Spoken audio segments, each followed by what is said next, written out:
Perkara yang lain seperti COVID-19. Kenapalah Allah Ta'ala kenapalah adanya COVID-19 kat dunia ni? Jawapannya dari segi tauhid, Allah takdirkan. Kenapa? Itu adalah hikmahnya. Ada yang hikmah yang kita tahu, ada hikmah yang kita tak tahu. Yang kita tahu, biasalah, ada hubungan kekeluargaan makin rapat. Ya tak? Ya, 24 jam kat rumah aja, KP. Ada yang bertambah ahli keluarga. Dah 24 jam kat rumah aja, ngadap je, nak buat apa lagi? Tak? Tambah ahli keluarga. 9 bulan kemudian lah. Macam-macam lah. Tapi ada juga yang bercerai-berai. Tak maaf cakap kalau ada yang berlaku. Tak maaf. Sebab dalam ahli keluarga saya pun ada juga. Yang mana ustaz? Yang tambah ke yang bercerai? Yang bercerai. Tapi bukan saya lah. Adalah yang ahli keluarga. Maknanya bila dah 24 jam kat rumah tu baru kenal hati budi masing-masing. Selama ni kau pergi kerja, tak layan anak apa semua, tak rasa. Dah PKP 24 jam dengan anak semua, macam-macam berlaku. Baru tahu macam mana jaga anak tu kan. Macam-macam lah, adalah sebab-sebab yang lain. Mudah-mudahan kita dapat hikmah yang baik-baik sahaja, insya-Allah. Baik. Jadi jawapannya sebab itu sudah takdir Allah Subhanahu Wa Taala. Redha. Ada hikmah di sebaliknya. Ada hikmah, ada kebaikan di sebaliknya yang kita tahu ataupun tak tahu. Baik, dalil iradat Allah Ta'ala, dalil sifat iradat. Jika iradat ternafi, terbatal daripada Allah Ta'ala. Kalau Allah Ta'ala tu tak ada sifat iradat.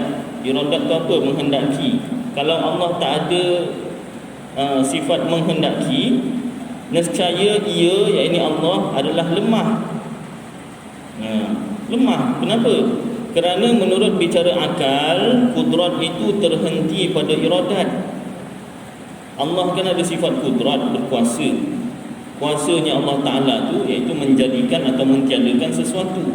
Itu berdasarkan apa? Berdasarkan iradatnya Allah Ta'ala, takdir Allah Ta'ala. Dalam ayat Al-Quran, kulla yawmin huwa fi sya'ni.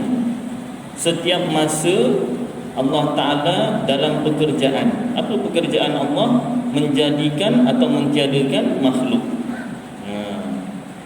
Jadi Allah Ta'ala menjadikan atau mentiadakan makhluk itu berdasarkan apa? Berdasarkan takdir yang Allah Ta'ala dah tentukan sejak azali, sejak tiada mula.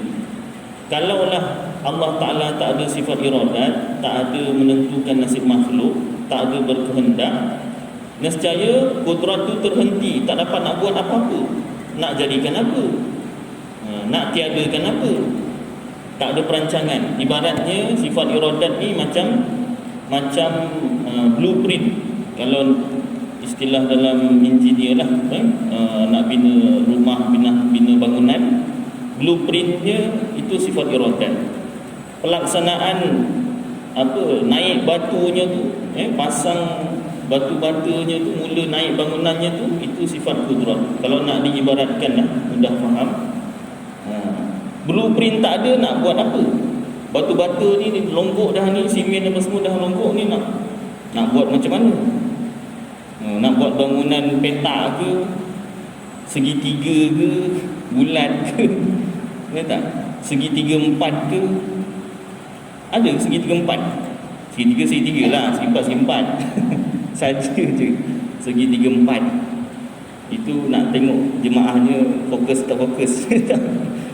Ustaz, segitiga empat mana ada? Wah, fokus tu. Kalau dia angguk, entah apa dia angguk.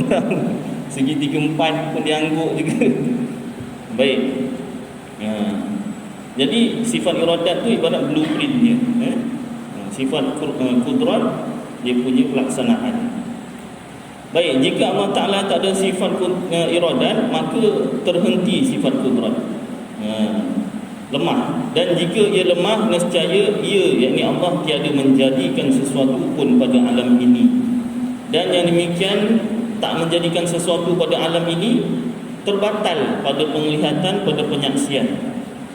Betul ke kenyataan tak jadi sesuatu pada alam ni? Habis saya yang cakap, tuan-tuan yang dengar, ni semua apa? Ini semua adalah makhluk ciptaan Allah Ta'ala. Maknanya tak menjadikan sesuatu pada alam ni tu terbatal, salah. Maka sabitlah, tetaplah kudrat, sifat kuasa baginya, yakni bagi Allah. Dan apabila sabit, yakni tetap kudrat, yakni berkuasa, sabitlah, tetaplah iradat, yakni berkehendak. Ya?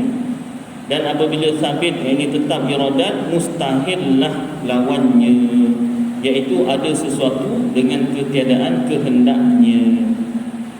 Kalau nak dibuat soalan cepu emas boleh. Tak? Saya buat soalan satu cepu emas, 2 minggu akan datang kuliah saya jawab. Siapa dapat jawab, dia menang. Menang apa? Menang je lah. Tak menang apa-apa. Saya pun tak berani nak menjadikan apa-apa. Apa soalannya Ustaz? Soalannya begini, cuba berikan satu perkara, tak kira besar atau kecil, yang tak masuk dalam kehendak Allah Ta'ala. Maknanya Allah tak nak, tapi berlaku juga. Senang Ustaz, maknanya segala keburukan, segala yang sia-sia, segala dosa, segala kekufuran, itu semua Allah Ta'ala tak nak Ustaz. Kalau benda tu Allah Ta'ala tak nak, kekufuran Allah Ta'ala tak nak, kemaksiatan, dosa Allah Ta'ala tak nak, tapi berlaku juga, siapa yang jadikan? Makhluk lah Ustaz. Makhluk tu sendiri yang nak. Maknanya kuasa makhluk tu boleh mengatasi kuasa Allah Ta'ala lah. Bukan Ustaz, habis macam mana? Hati-hati. Ya tak? Kita Ahlus Sunnah wal Jamaah punya fahaman, baik dan buruk Allah Ta'ala yang kehendaki, Allah yang nak, Allah yang takdirkan. Contoh baik iman dan taat, contoh buruk kufur dan maksiat. Dosa tak ada. Dosa itu soal syariat. Kita sekarang ni belajar hakikat tauhid. Ibaratnya kalau bengkel kereta sekarang ni tengah tengok enjin. Tengah tengok enjin. Jangan cerita pasal tayar dulu. Nanti ni enjin. Tayar ada lain cerita, itu kena bengkel tayar. Kalau tayar, maknanya seolah-olah tayar yang menggerakkan kereta. Yang sebenarnya yang gerakkan kereta apa? Tayar ke enjin? Enjin. Tayar cantik sekalipun, tayar paling mahal apa? Michelin. Tayar paling mahal sekalipun, saya pun tak tahu kan, agak ada Michelin, agak aje lah. Lagi apa? Rim sport rim paling mahal dah pasang, enjinnya rosak. Jalan kereta Honda ketam. Tak jalan. Kenapa Honda ketam San? Cantik Honda ketam. Saja buat contoh. Tapi kalau Viva, dalam Viva, ya tak? Rimnya rim standard. Tak ada, bukan sport rim. Tayar pun tayar second hand, botak dah. Tapi enjinnya okey lagi. Dia jalan, boleh sampai ke Taman Seri Puladan. Kereta siapa tak? Adalah kereta siapa entah. Yang penting sekarang ni enjin. Kita sekarang cerita enjin. Dari segi dosa, ya dosa, itu zahir syariat. Tapi dari segi hakikat tauhid, baik dan buruk Allah yang jadikan. Masyarakat yang kurang pengetahuan ilmu tauhid, tak mendalami ilmu tauhid, kalau kita kata yang baik contohnya keimanan, yang baik contohnya ketaatan, itu Allah yang kehendaki, dia diterima. Ya betul Ustaz, betul. Yang buruk contohnya kekufuran, yang buruk contohnya kemaksiatan, dosa, itu Allah juga yang kehendaki. Ya ke Ustaz? Dia ada ragu-ragu sikit. Kenapa? Kurang mendalami ilmu tauhid, bab apa nama iradat. Sedangkan dalam rukun iman itu sendiri, baik dan buruk daripada Allah Ta'ala yang jadikan. Ya tak? Baik, sambung Habis bab iradat. Masuk yang ke-9, ilmun, artinya mengetahui, iaitu sifat yang maujud. Ilmun ni sifat yang ada, bendanya tu ada, sifat tu ada, yang sedia tu tak ada permulaan, yang berdiri pada zat Allah Ta'ala. Ilmun tu sifat, dia bukan zat, dia perlukan zat, dia ada pada zat Allah Ta'ala. Zat tu apa? Bukan zat besi, zat apa, bukan. Itu zat tu maknanya diri Allah Ta'ala. Yang nyata dengannya, ilmu tu dia ada kerjanya. Apa kerjanya? Menyatakan, yang nyata dengannya segala perkara menurut apa yang sebenarnya. Baik, katanya segala perkara menurut apa yang sebenarnya. Apa maksud kenyataan tersebut? Iaitu dengan sifat ilmunya itu, segala perkara menjadi nyata bagi Allah pada sedia kala lagi. Sedia kala tu apa? Sejak tak ada permulaan, tak ada makhluk lagi. Bila tu Ustaz? Jangan dipikir, wajib percaya sahaja. Kalau saya nak fikir juga, putus urat awak nanti. Urat apa? Kalau urat kentut tak apa lagi. Ini putus urat otak ni. Jangan dipikir. Wajib kita percaya Allah ada sifat ilmu. Bila Allah Ta'ala bersifat dengan sifat ilmu? Sejak tiada mula, sejak makhluk belum ada. Dengan kelakuannya yang menepati kelakuan yang sebenar. Perkara yang Allah Ta'ala ketahui itu adalah perkara yang sebenar, bukan yang tak benar. Bukan fitnah, bukan dongeng.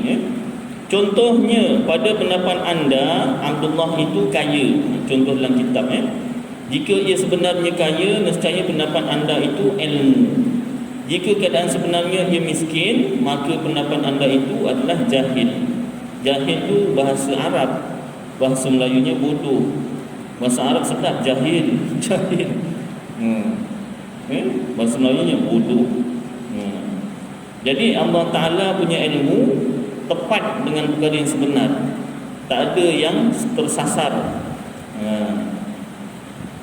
Apa yang Allah Ta'ala tahu, iaitu segala yang wajib.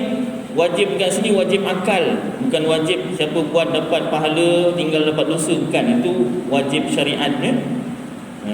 Bila tauhid ni cerita tentang hukum akal. Wajib akal, apa dia wajib akal? Iaitu Allah Ta'ala, diri Allah Ta'ala sendiri serta segala sifat-sifatnya. Allah Ta'ala tahu tentang dirinya dan segala sifat-sifatnya.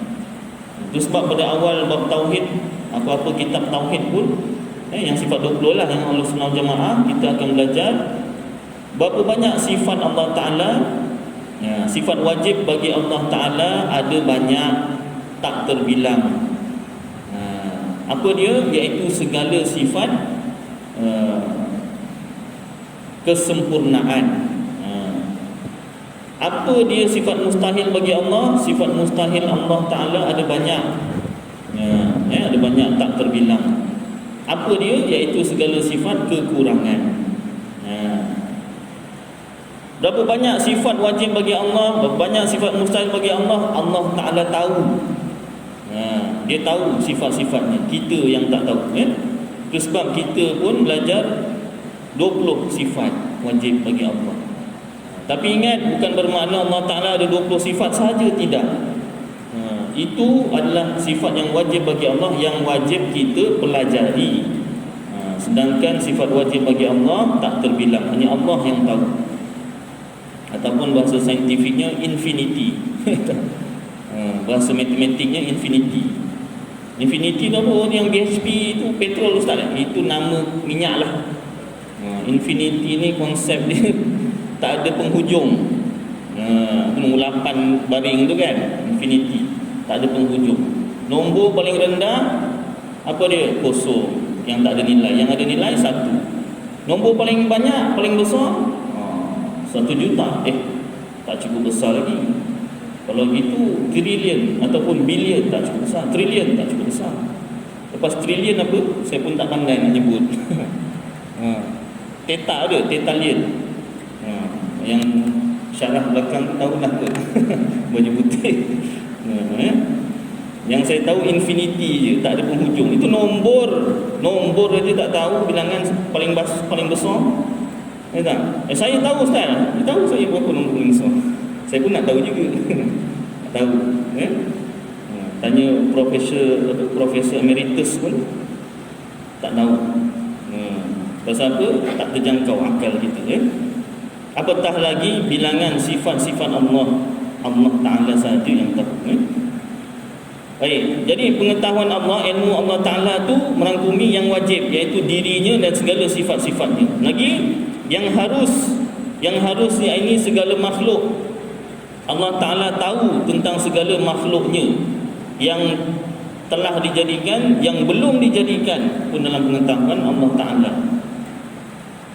Dari segi syariat, Allah Ta'ala janji dalam Al-Quran, syurga, neraka kekal.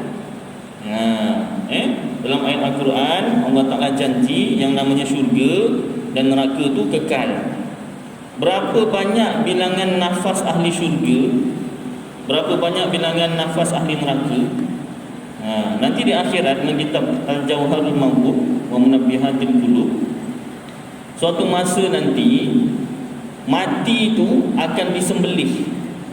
Mati itu akan dijadikan seekor kibas, kemudian disembelih mati itu. Maknanya dah tak ada mati di akhirat nanti. Syurga kekal, janji Allah. Neraka kekal, janji Allah dari segi syariat. Berapa banyak bilangan nafas ahli syurga, berapa banyak bilangan nafas ahli neraka pun dalam pengetahuan Allah Ta'ala. Itu perkara-perkara yang harus makhluk. Dari segi hakikat tauhid, kita dah belajar bab kudrat yang lepas. Dari segi hakikat tauhid, sifat kudrat Allah, boleh Allah binasakan syurga, boleh Allah binasakan neraka. Boleh, dari segi boleh Allah Ta'ala boleh binasakan. Tapi dari segi janji, dari segi syariat, Allah Ta'ala kekalkan. Adakah Allah Ta'ala terikat dengan janjinya? Tidak. Baik. Pembahagian tu dari segi hakikat tauhid dan zahir syariat. Soalan tentang syurga, neraka, kekal tak kekal ni tuan-tuan, kalau profesor ke pensyarah yang bahagian linguistik, bahagian bahasa mungkin tahu. Kitab Sulalatus Salatin itu antara kitab sejarah Melayu yang pertama, tu tak silap, yang paling awal lah. Sulalatus Salatin, diterjemahkan sejarah Melayu. Kalau asal bahasa Arab, sulalah silsilah, keturunan, salatin, sultan-sultan. Tapi diterjemahkan pada sejarah Melayu. Ataupun hikayat hang tuah. Dekat situ ada satu rombongan daripada Sultan Melaka dihantar ke Sultan Pasai, betul tak? Betul. Betul. Dia hantar ke Sultan Pasai. Pasai mana? Aceh. Apa antara soalannya? Adakah syurga itu kekal? Adakah neraka itu kekal? Soalan yang bukan main. Soalan tauhid. Bukan soalan fikih syariat. Kalau soalan fikih syariat ni ada 4 mazhab lagi boleh pakai. Kita apa hukum sekian-sekian? Mazhab Syafi'i sekian, mazhab Maliki sekian, mazhab Hanafi sekian, mazhab Hambali sekian. Boleh ngelak lagi kan. Bab tauhid. Apa jawapan Ustaz? Dalam kitab tu tak disebutkan. Dia dot. Kenapa? Semua belajar tauhid, cari jawapan sendiri. Pandai Tun Sri Lanang. Buat cerita, bukan cerita lah, sejarah. Di dot. Kenapa? Cari jawapan, belajar tauhid. Habis jawapannya Ustaz nanti lain kali. Masa tak sempat, pendek. Ustaz ni biasa lain kali tak terjawab. Nantilah kalau saya ingat saya baca kan. Panjang juga perbahasan dia nanti lain kali Dia biar ada soalan gantung. Jadi datang. Baik. Ilmu Allah Ta'ala meliputi yang wajib akal, harus akal makhluk, dan yang mustahil. Apa dia perkara mustahil akal? Iaitu syarik. Syarik ni apa? Sekutu, kawan. Syarikat sekutu, kawan bagi Allah Ta'ala, itu mustahil bagi Allah Ta'ala. Allah tahu bahawasanya dia tak ada syarik, tiada kawan, tiada sekutu. Secara meliputi, pengetahuan Allah tu menyeluruh, meliputi, dan tafsir tu terperinci, detail. Ibarat kalau yang tak boleh elak dalam sebuah syarikat apa? Kira akaun dia tu, apa entah nama istilah dia tu kan, akaun kira-kira tu kan, dia tak boleh elak tu. Datang ni nak kira akaun ni, dah seram dah. Tak kira lah masjid ke, syarikat jual makanan ke, kalau datang yang tukang nak kira akaun tu, memang seram, remang dua rumah semua. Apa dah nama dia? Audit. Detail. Ini duit ni 10 sen ni ke mana ni? 10 sen ke mana? Kalau tak imbang dia punya akaun tu. Itu tu payah nak jawab tu. Kan ada kes satu orang pegawai bank kat Malaysia rasa. Dia ambil 1 sen daripada akaun setiap pemegang akaun. 1 sen je. Kalau orang tu tahu pun alah 1 sen tak apalah. Tapi dapat dikesan audit. Ini 1 sen setiap pemegang akaun, ada 1 juta pemegang akaun, dah berapa ni dapat? Ya tak? 1 juta sen lah. Kalau kira kan, senang kiranya 1 juta sen dah berapa ringgit. Ya tak? Itu je manusia dapat. Allah Ta'ala punya ilmu tafsir detail lebih lagi daripada audit. Yang audit Allah Ta'ala ni bukan setakat 10 sen, 1 sen tu. Segala amal kita, sekecil-kecil amal yang baik, sekecil-kecil amal buruk. Ya tak? Bawa kereta depan kita slow bawah, Allah sabar je. Jadi bila slow macam mana? Rapat. Dia cara kalau belajar undang-undang apa, kalau kita nak laju, orang depan slow, naik high beam, naikkan lampu. Kalau dia tak beralih juga, memang kena sabar je. Tak boleh buat apa. Itu je lah cara. Tak sabar apa? Mana ada high beam sekarang ni, bagi rapat. Seram kita. Dalam hati tu ada sedikit sekelumit kan, rasa yang tak baik, maka itu pun Allah Ta'ala tak tahu. Kebaikan yang sekecil-kecilnya pun Allah Ta'ala tak tahu. Malaikat kanan kiri ni, yang menulis amalan kita ni, dia tulis yang dia nampak sahaja, dia tulis yang dia dengar sahaja. Amalan yang dia tak nampak dalam hati kita, amalan yang dia tak dengar, kita tak cakap, sebut dalam hati, dia tak tulis, dia tak tahu. Allah Ta'ala tahu. Allah Ta'ala tak tahu. Baik. Dengan ketiadaan didahului tersembunyi. Pengetahuan Allah Ta'ala tak ada didahului dengan tersembunyi. Tersembunyi ni tak tahu. Macam kita sebelum tahu sebelum diajar, sebelum belajar, tak tahu. Contoh bayi lahir, ada bayi yang boleh nangis, pandai nangis, ada bayi yang tak nangis, diam aja. Doktor ajar supaya dia menangis. Macam mana? Tepuk punggung, kuap, dia menangis. Itu saja doktor ajar dia menangis. Tu ajar menangis lah. Membaca alif bata ABC, sebelum masuk tadika tahu tak kita? Ataupun sebelum mak bapak kita ajar, tahu ke kita? Tak payah ABC, berjalan dulu. Kan? Nak kena papah dulu, tatih dulu. Maknanya seawal-awal pelajaran kita nak bertatih, nak bercakap tu pun daripada tak tahu kepada tak tahu. Allah Ta'ala tak ada permulaan ilmunya. Tidak didahului oleh tak tahu. Mula-mula Allah Ta'ala tak tahu, kemudian baru tahu. Tak. Tidak. Macam mana? Jangan dipikir. Wajib percaya Allah Ta'ala tahu tanpa ada permulaan. Sifat ilmu hanya ada satu, ta'alluq jua. iaitu ta'alluq meluluskan ketika sedia kala, ta'alluq tanjiziyun qadimun, tunai Allah Ta'ala tahu sejak tiada mula.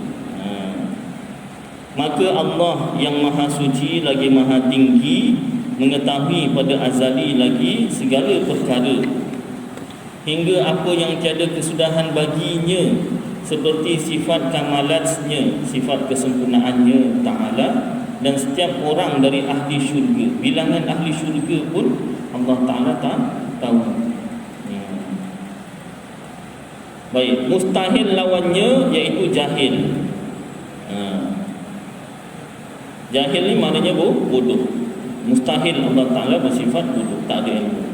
Dalil ilmu Allah, jika ia, yakni Allah jahil, bodoh, nescaya ia, yakni Allah tiada menghendaki. Kalau Allah Ta'ala tu tak ada ilmu, maka Allah Ta'ala tak tahu nak menetapkan nasib makhluk. Yang demikian itu mustahil, tak diterima akal. Kenapa? Kerana telah sabit, telah tetap ia menghendaki dengan dalil yang telah lalu, dalil sifat iradat yang lepas. Dengan itu sabitlah, tetaplah ilmu baginya, yakni bagi Allah.